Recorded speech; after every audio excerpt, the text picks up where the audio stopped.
Everybody, good morning सभी को। आज हमारा ये फर्स्ट क्लास जो आज के डेट में चालू हो रहा है, ये हम ज्योग्राफी सब्जेक्ट को लेके आए हैं और इसमें हम भूगोल की विस्तृत अध्ययन करने वाले हैं एक क्रमवार और सिलसिलेवार तरीके से। तो सबसे पहले हम इस सब्जेक्ट की कुछ बेसिक मूलभूत जानकारियाँ जो हैं वो हम इकट्ठी करेंगे, जानेंगे। तो आइए हम देखते हैं ज्योग्राफी भूगोल है क्या और ये ज्योग्राफी को समझते हैं। तो दोस्तों, जैसे कि आप देख रहे हैं, हम ज्योग्राफी में मार्कर मेरा मिस कर रहा है, सो सॉरी।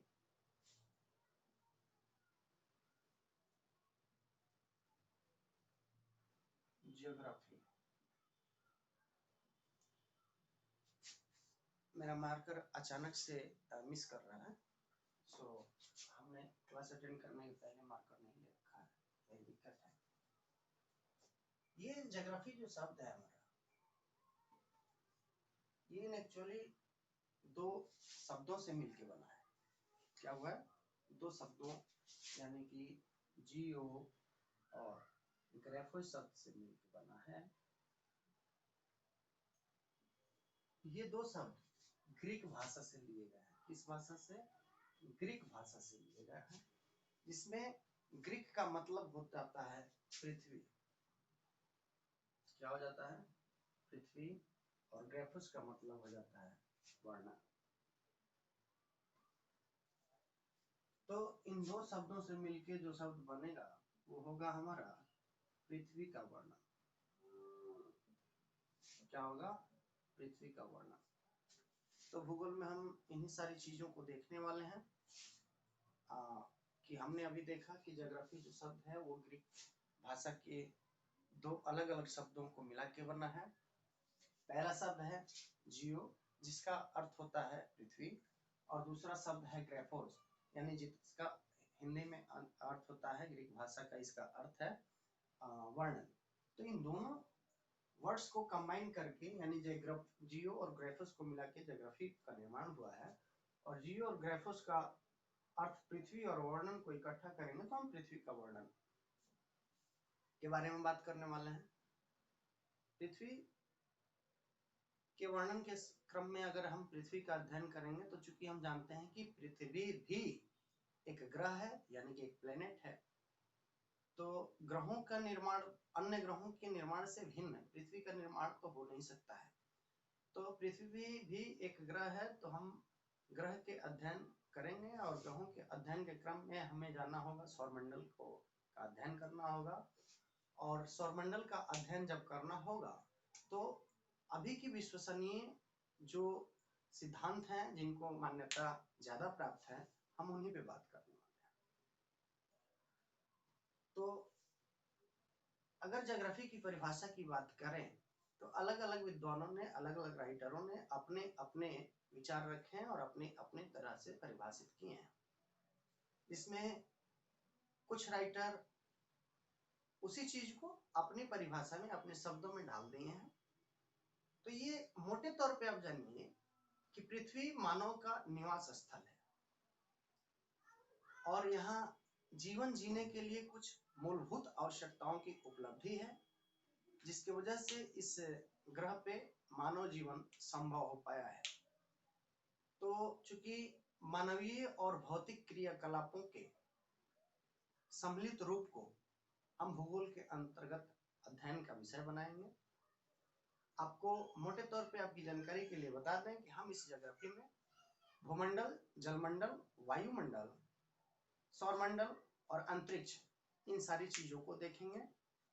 जैसे जैसे हमारा अध्ययन आगे की तरफ बढ़ता जाएगा वैसे वैसे उस विषय से और उस विषय वस्तु से जुड़ी हुई बाकी भी अगर लिंक करने की कोई चीजें अदर सब्जेक्ट यहाँ आके मैच करती है तो हम उसको कंबाइन भी लेके आपको रिप्रेजेंट करेंगे। जैसे कि मान लीजिए कि हम अभी सौरमंडल पढ़ेंगे, ग्रहों की उत्पत्ति पढ़ेंगे, सूर्य की उत्पत्ति पढ़ेंगे, तो जाहिर सी बात है इस लेवल पे आप जानते हैं कि आज रिसर्च, साइंस एंड टेक्नोलॉजी का इस्तेमाल हो रहा है, जिसमें हमारी भारतीय कई एजेंसी हैं जैसे DRDO अपना रिसर्च कर रहा है।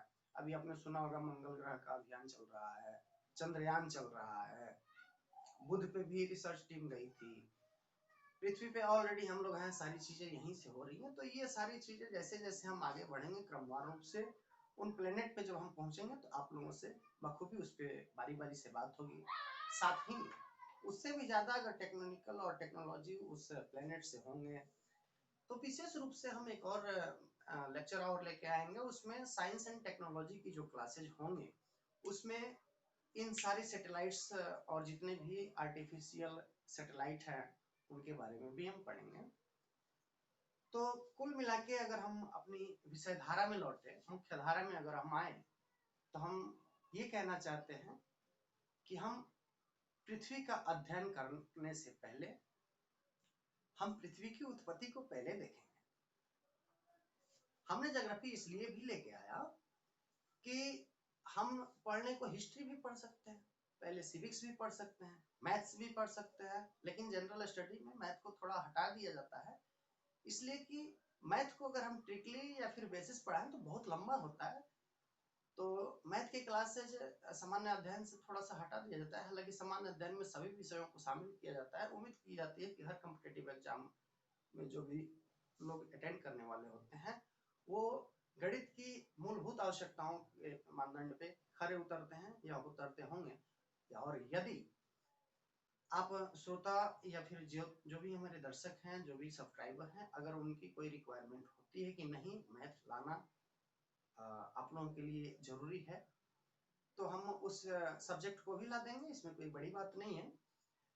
लेकिन जीएस को सबसे पहले, जीएस को स्ट्रॉन्ग करने के लिए हम जीएस की इस सब्जेक्ट को पहले शामिल करेंगे, और आप लोगों की अगर मांगे रही तो हम मैथ को भी लेके आ जाएंगे, कोई दिक्कत नहीं। हम आपके साथ और सहयोग की उम्मीद रखते हैं, अपेक्षा भी रखते हैं, और ये भी अपेक्षा रखते हैं कि आपको इस चैनल से काफी लाभ हो। तो ज्योग्राफी हमने इसलिए लाया कि अगर इतिहास की लेखन शैली की डेवलपिंग हुई होगी तो जाहिर सी बात है मानव की उत्पत्ति की तो बाद ही हुई होगी। इतिहास जो भी लिखे गए हैं धरती पे लिखे गए हैं, तो पृथ्वी को तो जानना जरूरी बनता है इस एंगल से भी। अगर हम अर्थव्यवस्था पढ़ें तो मानव संस्कृति और सभ्यता का उत्थान जब तक नहीं हुआ होगा, इकोनॉमिक्स की जरूरत नहीं पड़ी रही होगी, इसलिए भी हमने उसको डिलीट किया। पॉलिटी भी ला सकते थे, तो सबसे पहले थोड़ा सा हम सभ्यता, संस्कृति, मानव इतिहास जान लें। तो इन्हीं चीजों को कि चूंकि जब तक पृथ्वी की उत्पत्ति नहीं होती है तब तक मानव सभ्यता और संस्कृति की बुनियादें नहीं पड़ रही है, और जब तक मानव सभ्यता संस्कृति में सुधार और अपने शिखर पे नहीं आ रहा है तब तक कोई भी इतिहास हो या फिर जो भी रिसर्च हो या फिर मैथमेटिक्स हो या कोई भी सब्जेक्ट हो, इनके स्टार्ट होने का कोई प्रश्न नहीं बनता है। और दूसरी चीज ये थी कि हमने अपने इंट्रो क्लास में कहा था कि कई अच्छे अच्छे राइटरों ने जो बुक लिखे हैं उसमें कुछ जटिल भाषाओं और जटिल तकनीक का और डिस्क्राइबिंग का उपयोग जो किया गया है उसको हम सिंप्लीफिकेशन करके आपको जो रिप्रेजेंट करने का वादा कर रखा है, तो इस पे भी खरा उतरना हमारी जिम्मेवारी है, क्योंकि ये हमारी चैनल की कमिटमेंट रही है। तो सबसे पहले हम ज्योग्राफी को ले रहे हैं, इसी के यही एक वजह है। और आइए अब अपने हम मुख्य धारा में आए। चूंकि जब हम अर्थ प्लेनेट को जानने जा रहे हैं, तो अर्थ प्लेनेट हमने अभी अभी कहा कि ये अन्य ग्रहों की उत्पत्ति से इस ग्रह की उत्पत्ति भिन्न नहीं हो सकती। तो पृथ्वी की उत्पत्ति के संबंध में जो हम डेट रिसर्च किए गए टीमों के आधार पे जो हम रिसर्च के बाद हम जानते हैं कि इतने बीसी पहले हमारी पृथ्वी उत्पत्ति हुई, उसके बाद पृथ्वी का इतिहास आगे बढ़ना प्रारंभ किया या जो भी हुए। तो पृथ्वी की उत्पत्ति में सौरमंडल के निर्माण में ही उत्पत्ति होगी, और पृथ्वी की उत्पत्ति के पहले ये ग्रह किस मोड में थे, ग्रह बने तो कैसे बने, इनके पहले क्या क्या घटनाएं हुई, ये भी जानना है। तो आपको बता दूं कि सबसे पहले ब्रह्मांड का निर्माण होगा, उसके बाद ही तो जो होना होगा होगा। चूंकि हर प्लेनेट, जितने भी नेचुरल ये प्लेनेट हैं, जो भी ग्रह हैं, ये सब के सब सूर्य को केंद्र मान के उसकी ही परिक्रमा करते हैं। तो जाहिर सी बात है कि हमें सौरमंडल को पढ़ना होगा, ब्रह्मांड की उत्पत्ति जाननी होगी, और उसके आगे जब मूव करेंगे तो हम पृथ्वी पे आने वाले हैं। तो उसके पहले दोस्तों एक फॉर्मेट आपके लिए लेके आया हूं, क्योंकि इस फॉर्मेट के जरिए हमारी ज्योग्राफी हो या हिस्ट्री हो या फिर और भी कुछ है, जैसे ज्योग्राफी में पहाड़ हैं, पर्वतें हैं, शिखर हैं, जल डमरू मध्य है, सागर है, महासागर है, महाद्वीप हैं, ये सारी चीजों, जीव हैं, वनस्पति हैं, ग्रह हैं, उपग्रह हैं, ये सारी चीजें जो एक कालखंड में हुई है, काफी लंबे कालखंड में है। अब आप बताइए कि महज हम 3 इतिहास के कालखंड को जब बांट के देखते हैं, प्राचीन इतिहास, मध्यकालीन इतिहास, आधुनिक भारत का इतिहास, तो इसमें ही हम बीसी के पहले और एडी तक, अभी 2020 तक आते आते हम लोग, हमारी मेमोरी जो है ये थोड़ा सा अनकंफर्टेबल फील करने लगता है। हम देखते हैं कि बहुत बड़ी एक लंबी सीरीज है ईयर्स की, तो इन पे कमांड करना हमारा थोड़ा मुश्किल होता है। इसके वजह से आपको बता दें कि पृथ्वी की भूगर्भिक इतिहास की भी बात ज्योग्राफी में होगी। तो मानव की उत्पत्ति के पहले के कालखंड से लेकर और आज इस मॉडर्न 2020 तक, मॉडर्न टाइम तक के जो सफर हम तय करने वाले हैं, ये अपने आप में काफी लंबे कालखंड को समेटती है। ये कोई 100 वर्षों, 200 वर्षों, 1000 वर्षों या लाख वर्षों का इतिहास तो है नहीं। ये लाखों नहीं, करोड़ों, और करोड़ों भी नहीं, अरबों वर्षों का इतिहास जब हम इस ज्योग्राफी के बैनर तले देखेंगे, ज्योग्राफी सब्जेक्ट के अंदर देखने जा रहे हैं, तो आपको बता दूं कि इतनी बड़ी फॉर्मेट, जैसे कि हमारी बिग बैंग थ्योरी जो है वो पॉपुलर थ्योरी है, और उसी पे हमारे अभी जो भी ज्योग्राफी, भूगोल या खगोल शास्त्र जो भी अपनाते हैं, तो उस थ्योरी को अविश्वसनीय सिद्ध किया गया है और घोषित किया गया है। तो अगर हम बिग बैंग थ्योरी को भी अगर फॉलो करते हैं, तो वो भी 13 या 13.7 अरब यानी कि 13 अरब 70 करोड़ वर्ष पूर्व से और आज तक के इतिहास को समेटना और उसको लिखना या याद करना या समझना बहुत बड़ी चुनौती है। तो इस चुनौती को स्वीकार करते हुए इसके पैटर्न को हम समझने की कोशिश करेंगे, तो ये सुलझ सकता है। हमने बताया था कि पढ़ने के अपने अपने तरीके होते हैं। हमने ये भी बताया था कि काफी जटिल भाषाओं को यहाँ पे आपके सिंप्लीफिकेशन मोड में सरलीकरण करके आपके सामने रिप्रेजेंट किया जाएगा। तो हमने उसी चीज को यहाँ लाने का एक बेहतर प्रयास किया है। तो थोड़ा सा आप भी हमें कोऑपरेट करें। हम आपको बताएंगे कि हिस्ट्री में, अब तक आप हिस्ट्री पढ़ रहे हैं, आप जैसे कि देखते हैं कि आपने बीसी से शुरू किया और एडी तक लाया, तो पैटर्न हमारा टॉप टू डाउन और डाउन टू टॉप अप्रोच में हो सकता है। जैसे कि हम अब जानते हैं कि सबसे पहले कि बीसी, और बीसी के बाद हम आते हैं तो एक समय आता है जहां से एडी की शुरुआत होती है। मानिए कि ये एडी जो है 0 बैलेंस कवर कर रहा है, और फिर यहां से जब आगे की तरफ आप मूव करते हैं, तो यहाँ आपका एडी मतलब आज 2020 तक आप पहुंचते हैं। बोलचाल की भाषा में अगर हम आपको यहाँ समझाना चाहें, तो हम ये समझाना चाहेंगे कि अगर मान लीजिए, सपोज कीजिए कि हम अपने रामायण, महाभारत, भगवत गीता या कुरान, जो भी हो, जिस धर्म से हो, बाइबल हो, उनमें अगर हम अध्ययन करते हैं, मान लीजिए कि हम एक सीरियल को ले लें, रामायण को ले लें, तो क्या हम लोग उसकी जन्म की घटना को पहले देख लें और राम के जन्म और दशरथ की विवाह, श्रवण कुमार वध, ये सब बाद में देखें, तो जाहिर सी बात है हम लोग कंफर्ट नहीं फील कर पाएंगे। हमें क्या, किसी भी आदमी को थोड़ा सा पास्ट में धकेलना मुश्किल होता है। तो सबको ही आगे की तरफ पास्ट से शुरू करके फ्यूचर बताना अच्छा रहता है। वही सिस्टम भी है हिस्ट्री का, इतिहास का या लेखन शैली का, किसी भी कहानी का। तो इस 2020 को जानने के पहले, अगर हम 2020 को पहले जान ले, फिर हम 2019 को जाने, 18 को जाने, 17 को जाने, तो थोड़ा हमें डिफिकल्ट होगा वहां जाने में। और दूसरी बात यह है कि बचपन से लेके हम लोग प्राइमरी स्कूल से लेके अब तक टॉप टू डाउन अप्रोच में पढ़ने का सिलसिला जारी किए हैं, क्योंकि हमें वैसा कंफर्ट होता है, क्योंकि आज भी हम लोग बीसी से शुरू करते हैं और एडी में आते हैं, तो ये टॉप टू डाउन अप्रोच हमने आपको यहाँ बता रखा है, आप देख रहे हैं।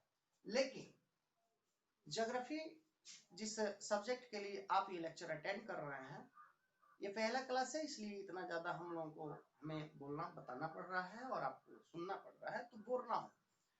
क्योंकि छोटी छोटी फैक्ट्स अगर आप छोड़ देंगे तो बाद में ये सिलेबस टफ होता चला जाएगा, सब्जेक्ट से फैक्ट्स बड़े बड़े निकलने शुरू हो जाएंगे और उस समय आपके मन के अंदर ये सवाल कुछ द्वंद्व उठा सकते हैं, कुछ प्रश्न उठा सकते हैं। इसलिए हम नहीं चाहते कि आप उस लेक्चर आओ पे खुद को उलझा हुआ महसूस करें, इसलिए हम आपको पहले से ही कंफर्ट और रिलैक्स मोड में लाने के लिए पहले ही उन चीजों को रिप्रेजेंट कर देना। तो मैं आपको बता दूं कि हमने अभी अभी कहा कि बीसी से एडी की तरफ मूव करने में हमें फायदा है और हमें इसकी आदत लग चुकी है। लेकिन ज्योग्राफी में ये पैटर्न में लिखना या बताना अच्छा नहीं है। ज्योग्राफी में जब भी आंसर करते हैं इस तरह के, जब ईयर वाइज या काल वाइज, तो ये डाउन टू टॉप अप्रोच में जाता है। क्या जाता है? डाउन टू टॉप अप्रोच में जाता है। ये ऐसे मूव करेगा, यानी कि पहले 2020 और बाद में बीसी। लेकिन ये हमारे लिए डिफिकल्ट है। वो इस एंगल से डिफिकल्ट है कि ज्योग्राफी इस भाषा को नहीं स्वीकार करती, इस टेक्निक को नहीं स्वीकार करती। लेकिन हम एग्जाम देने वाले हैं, हमारी कंसेप्ट जब तक क्लियर नहीं होती है हम आंसर नहीं कर पाएंगे। ये जो फॉर्मेट में लिखे जाते हैं, जो राइटर लिख रहे हैं, उन्होंने रिसर्च कर रखा है इस सब्जेक्ट पे, हमने नहीं कर रखा है, आपने नहीं कर रखा है।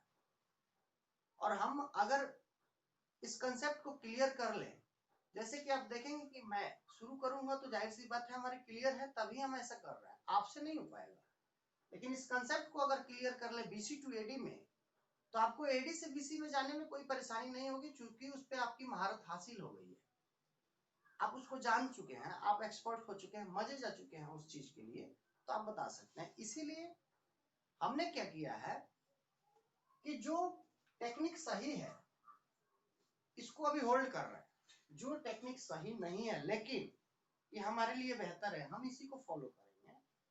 इसको जब देख लेंगे, समझ जाएंगे, तो हम उसको टफ करके फिर अगले पायदान पे उससे भी स्टैंडर्ड लैंग्वेज का इस्तेमाल करेंगे, फिर उस कालखंड को तोड़ेंगे और आपको और भी इजी वे में लेके आएंगे। जब आप इस कंसेप्ट को पूरी तरह से क्लियर कर लेंगे तो होगा क्या कि आपको इस पैटर्न पे मूव करना होगा और बहुत आसान होगा। हम खुद आपके साथ मूव करेंगे और कराएंगे भी, और आप बड़े ही सरल अंदाज में और सुखद अनुभूति के साथ आप इस क्वेश्चन को सॉल्व कर पाएंगे। इसलिए हम एक फॉर्मेट आपको पहले दिखाएंगे और उसको समझिए, क्योंकि बुक में उसी चीज को इस सही लैंग्वेज पे दे देता है और हम लोगों की बस की चीज नहीं हो जाती है, फिर वो डिफिकल्ट लगता है और हम लोग उसको फॉलो नहीं कर पाते हैं या हम लोगों को दिक्कत होती है। तो इसलिए हम इस जो हम हिस्ट्री के पैटर्न है इसी के आधार पे हम इसको देखने वाले हैं। तो आइए शुरू करते हैं। ब्रह्मांड की उत्पत्ति, बिग बैंग थ्योरी पहले समझेंगे। ब्रह्मांड की उत्पत्ति होगी और उसके बाद ग्रहों की जब उत्पत्ति होगी फिर पृथ्वी की शुरुआत हो जाएगी, और जैसे पृथ्वी की शुरुआत हो जाएगी आपको इस फॉर्मेट को अच्छी तरह से समझना वहां से शुरू हो जाएगा, और जो जो उस फॉर्मेट को फॉलो करेंगे हम वैसे वैसे सब्जेक्ट को आपके सामने इस चैनल के माध्यम से लॉन्च करने लगेंगे। जैसे जैसे हमारी मानव सभ्यता और मानव की जरूरतें शुरू हो जाएंगी हम उस सब्जेक्ट को लॉन्च करना आपके साथ शुरू कर देंगे। लेकिन हमारा पहला मोटो है कि जिस तरह हमारी सिस्टमेटिक शुरुआत हुई हम सब्जेक्ट भी उसी तरह से शुरू करें। तो आप हमें अब समय देना शुरू कीजिए। आइए शुरू करते हैं हम सबसे पहले बिग बैंग थ्योरी पे। तो बिग बैंग थ्योरी को जब मैं बताऊं उससे पहले मैं थोड़ा सा बिग बैंग पे भी बात कर लूं। ये जो बिग बैंग थ्योरी है ये 1896-97 में जॉर्ज लेमेंतेयर ने इसको प्रतिपादित किया था। किसने? बिग बैंग को 1896 से 97 में जॉर्ज लेमेंतेयर, आप चाहे तो लिख सकते हैं जॉर्ज लेमेंतेयर। आगे जाकर इसी बिग बैंग थ्योरी को रॉबर्ट वेगनर, आप वेगनर कार नहीं समझे लेकिन याद करने के लिए ये याद रख सकते हैं, टेक्निक के जरिए आप इसका नाम याद कर सकते हैं। ये चीजें आगे बढ़कर 1967 जब आया तो 1967 में इसी बिग बैंग थ्योरी को विस्तृत रूप से इसको एक्सप्लेन किया, वो थे रॉबर्ट वेगनर। इन्होंने जो है 1967 में बिग बैंग थ्योरी पे अपनी लेक्चर दी और सबसे इसको यहाँ बिग बैंग को रोकते हुए हम एक चीज बता दें कि